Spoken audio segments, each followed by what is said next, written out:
siela tai yra jausmai, emocijos, valia ir protas, tai intelektas. Žmogus, neaugdamas savo viduje, jis neturės augimo rezultatų. Matom. Ir aš noriu šiandien pasidalinti savo tiesiog patirtimi apie savo vidinius pokyčius. Beje, viena mano kursiokė, aš sužinau iš kitos kursiokės, kurios buvo susitikusios ir kadangi ta mano kursiokė gyvena Palangoje, mes dažnai matomės, kai pasakė tokią frazę. Sako, tu neįsivaizduoji, kaip Silva pasikeitusi. Sako, visai ne tas žmogus. Aš paskui mačiau, ar čia gera, ar čia bloga, bet aš žinau, kad tikrai pasikeičiau, bent mano emocinė būsena pasikeitė. Aš šiandien noriu papasakoti 2 savo emocinės būsenas, kurias patyriau. Ir viena buvo visiškai neseniai, per kažkurią tai lyderių mokyklą, mes kaip šiandien sėdėjom grupėse ir buvo toks klausimas, kas mano buvo, kodėl aš esu neolai. Na ir mano komandoje dalinosi žmonės, tai beveik visi pasakė, kad tai buvo toks sveikatos sutrikimas, toks irgi kažkoks negalavimas ir aš gavau atsakymą. Na ir aš pasakiau, kaip yra, sakau, aš neolai atėjau dėl pinigų. Ir aš iki šiol atsimenu vienos konsultantės, beje, kurios buvo tokia patirtis, tiesiog galinga patirtis, jos kūnai, kad tiesiog iš mirties prikėlė produktai neolai.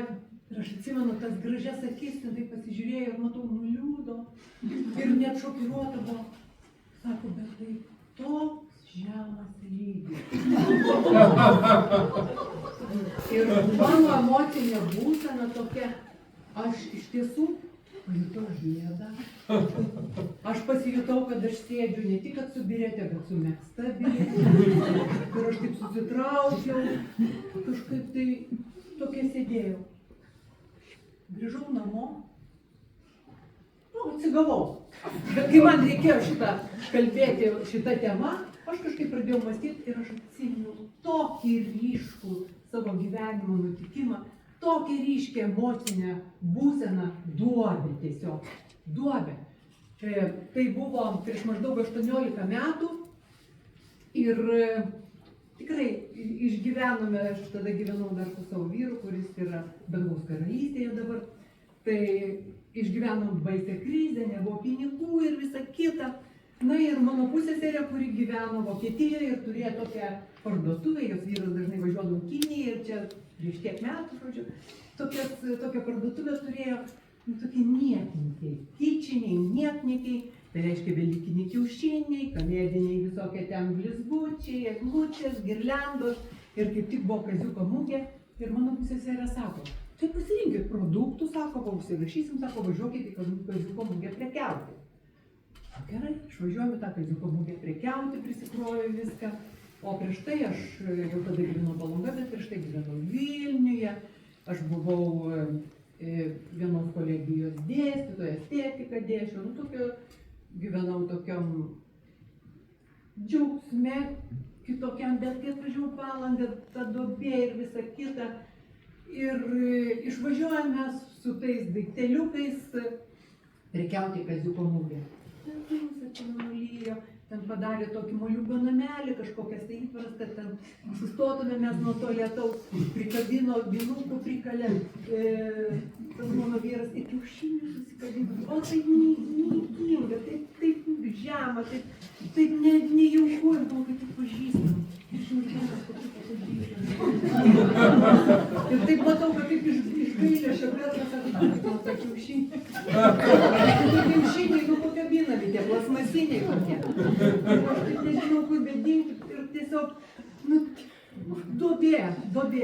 Ir aš galvoju, valgyt noriu. Ir aš sakau, aš bėgu. Palikau jį, aš išeinu, aš namie galvoju. Ir atsimenu iki šiol, kad aš nuėjau į Pilies gatvę, vieną kabino Gedvarinę yra tokia populiari, ateinu Žiūriu tą vitriną, čia tokie pyragaičiai, salotėlės, žiūriu kainą. Ir kalbu. Negalėsiu. Negalėsiu. Toliau nuėjau kitą, vėl žiūriu.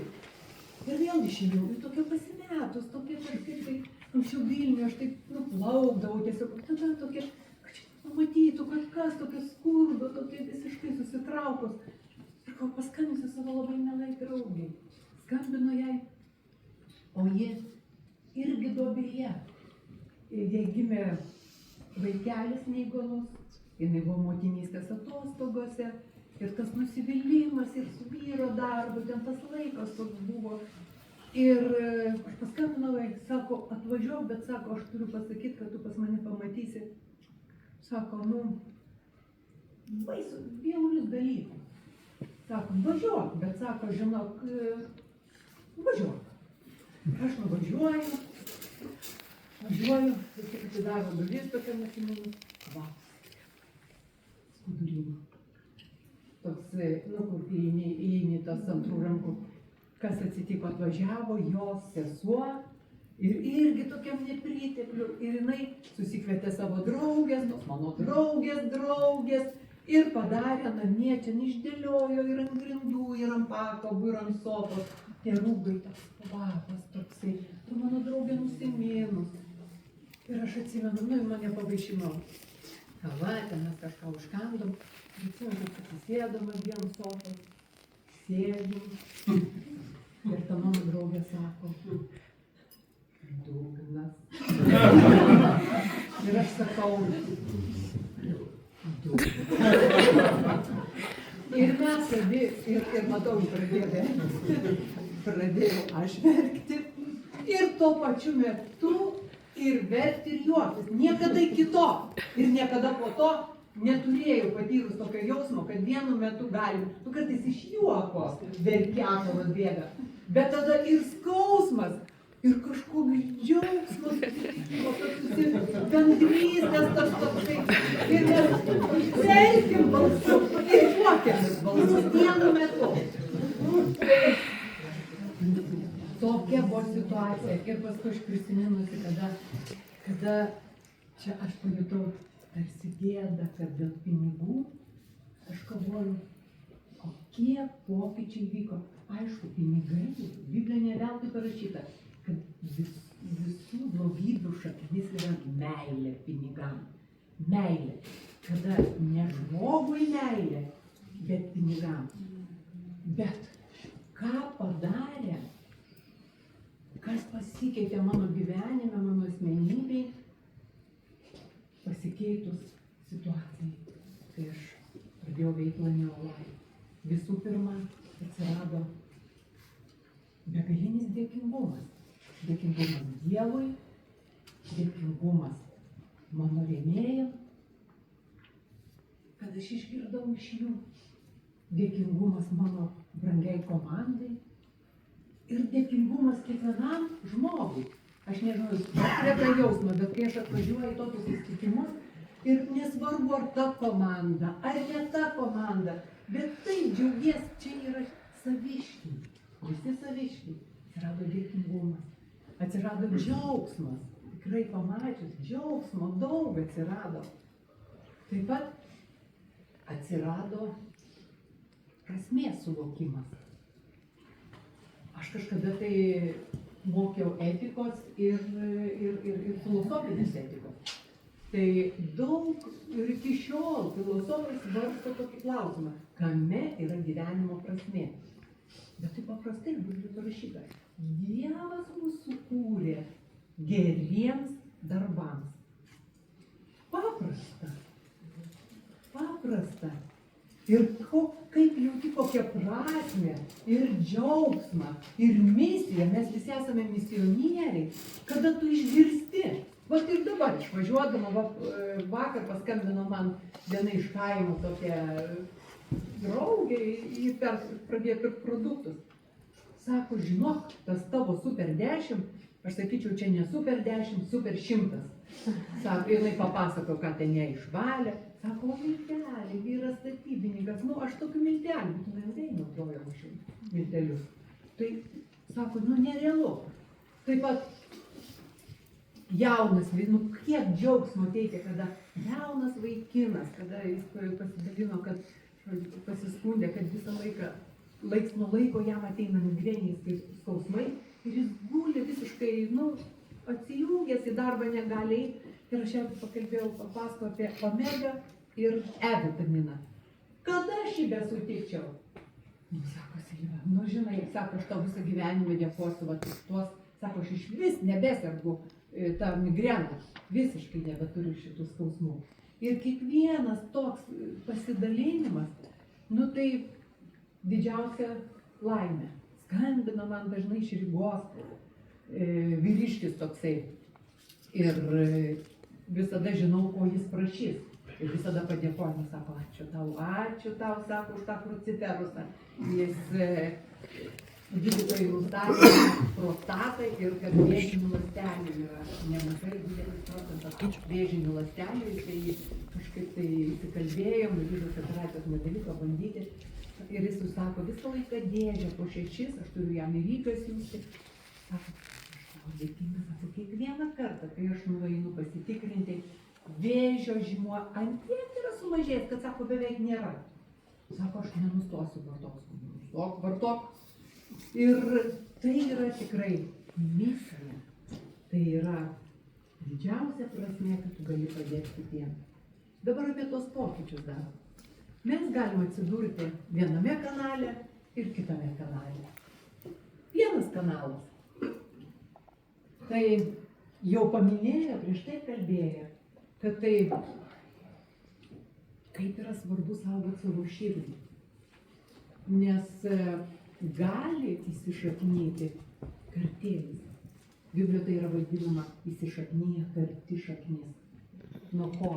Jau paminėjom, kad tai yra ir tas negatyvizmas, tas bambėjimas, čia produktų kainas padidino, čia mano rėmėjas toks, o dar jeigu pradedam kalbėti, tarkim, kitos komandos žmonėm, tai čia sakyčiau beveik nusikaltimas, kaip tu eik pas savo rėmėją, bet pradėti kitos komandos, įsivaizduoji, kaip čia va tas blogai, kaip ten yra toj kompanija, tai po Amerikoje žiūrėkit, visokio kaina čia pas mus. Suprantat, ir kas tai yra kaip sniego gniūžtė. Ta šaknis auga, o sniego gniūžtė vis vyniojas. Taip pat Ilona paminėjo, mes tokiam versle, kada mūsų pats brangiausias, su kuo mes turim sąlytį, tai yra žmonės. Tai mes turim žmonės branginti savo. Ir nes nebūtų jūsų, nebūtų komandos, nebūtų rėmėjų, nieko nebūtų. Ir kaip svarbu su kiekvienu žmogum atrasti tą kelią, jo širdį, kad nesužeis, nes žmonės yra jautrus. Vieni daugiau, kiti mažiau.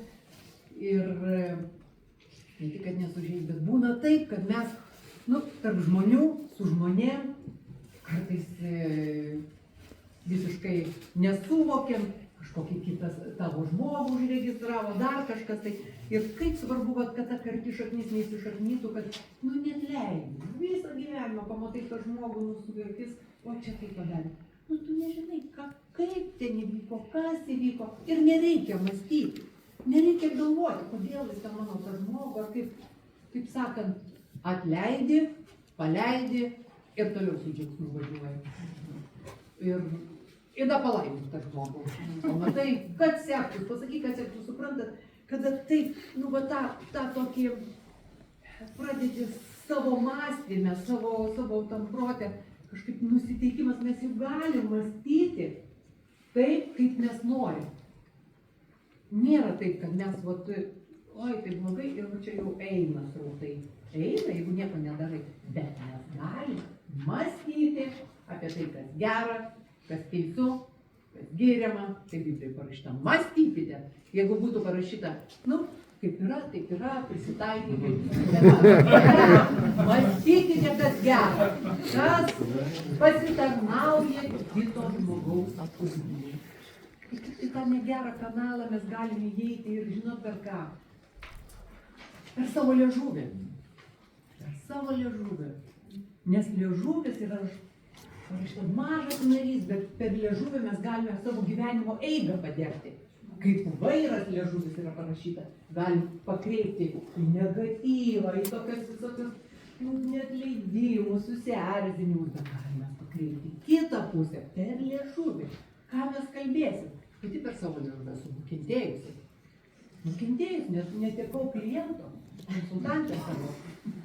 Buvo tokia situacija, kad viena mano konsultantė registravo, pradėjo, turėjo savo nedidelę komandą ir paskui jos pažįstama irgi registravosi jinai. Ir paskui jos kažkaip pasikalbėjo ir tai jau kuris seniau buvo Neolife veikloje. Kažkaip tai, taip pasakė jai, čia nelabai gal ką uždirbsi, čia jau reikia dirbti, kažkokį tokį va taip pradėjo kalbėti. Ir aš su ją susitikau, su tą naująją konsultantę. Sako, bet žinok, sakė, čia nieko neuždirbsi, čia kažkaip tik dirbsi, tik vargsi. Ką aš padariau? Jau pas aną. Sakau, kodėl? Sakau, pasakei taip, tai pažiūrėk, kiek uždirba, kiek žmonės, sakau, keičiasi, gyvenimai keičiasi. Sakau, tu esi pradėjus tą veiklą, tik klausė, sako, ir aš čia nenoriu dirbti. Ir jinai viskas uždarė duris ir daugiau nebeatidarė. Tai tokia tai yra pamoka, kad mes, nežiūrint to, kaip tas žmogus pasielgs. Kaip koks kontekstas, mes nežinom, buvo. Ką jis galvojo tuo metu? Sakė, pasakė, ką? Tu tada daryk, kad kažkaip pasikeistų tą nuomonę. Ar būtina čia transliuoti savo nuomonę dar kažką, nes valdymas liežuvio. Aš tokia laiminga, kad turiu tokius rėmėjus. Aš taip mokausi iš Aidžio ir Vitalijos dėl to, tos išminties. Kas yra išmintis? Kada tu nesiprovokuoji, kada tu turi stabdžius emocinis, kada tu gali suvaldyti savo liežuvį. Ir nežinau, kad aš nors paklausiu Aidžio, jis taip matau, taip nugrimsta į save, visada atkreipti dėmesį, jis nutylė, ir reikia palaukti, kol pasakys. Vitalija reaguoja, taip. Akis, šypsena. Irgi vyksta mąstymo procesas, tai reiškia, ne kaip pailaidas šuo atsakymas, bet tu gali taip greitai išnekėti, bet apmąstyti, apmąsto, ko mes turime mokytis, kas yra išmintis. Išmintis tai ir yra, kada daugiau klausom, mažiau kalbam, kada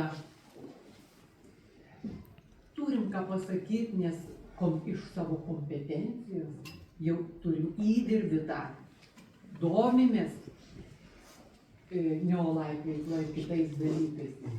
Tai yra išmintis kitą žmogų. O čia gal daugam nepatiks, bet aš visada esu išlošus. Kad aš šitą principą naudoju, sako Biblijoje parašyta, kitą žmogų laikyk aukščiau save. Ir ypač prieš tos konsultantų savo, nebūtina tokią majestotą ateiti su ta karūna. Ar be birėtės, ar su birėtė galėtų tiesiog patarnaut tam žmogui, išgirs poreikį. Tai yra širdies pozicija. Nebijok tavo nenukris renomė, kai mano teta sako, labai žema. Ne, kitamai aukščiau už save, duokiam pasijusti. Ir tai ne iš kažkokio tai, suprantat, nuoširdžiai. Visur tas nuoširdumas, kad žmogus labai vertas.